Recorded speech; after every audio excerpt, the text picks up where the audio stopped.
कभी कभी इंसान रास्ता इसलिए नहीं बदलता क्योंकि वह गलत है, बल्कि इसलिए क्योंकि उसे स्वीकार करना मुश्किल लगता है। एक साधु कई सालों से एक पहाड़ी रास्ते के मोड़ पर बैठता था।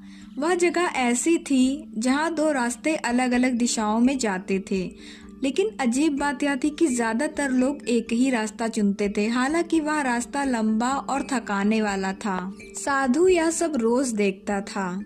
लोग आते, उस रास्ते पर बढ़ते, थकते, परेशान होते, फिर भी वापस नहीं मुड़ते। एक दिन एक युवक वहां रुका।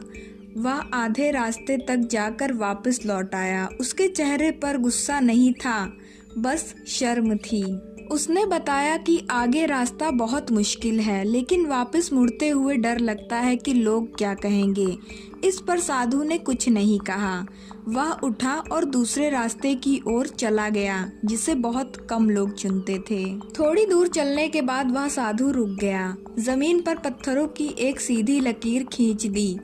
फिर उसने पहले रास्ते की ओर इशारा किया और दूसरे की ओर भी। दोनों रास्ते उसी लकीर से गुजरते थे। साधु ने इशारे से समझाया कि जो लकीर के इस पार चला गया, वह चाहे किसी भी दिशा में जाए, उसे बस आगे बढ़ना है, पीछे नहीं देखना। युवक को समझ आया कि लोग रास्ता इसलिए नहीं पकड़ते क्योंकि वह सही है, बल्कि इसलिए पकड़ते हैं क्योंकि वे उसे छोड़ने से डरते हैं। अगले दिन वही युवक उस रास्ते पर फिर से आया। इस बार उसने दूसरा रास्ता चुना। वह आसान नहीं था, लेकिन सीधा था।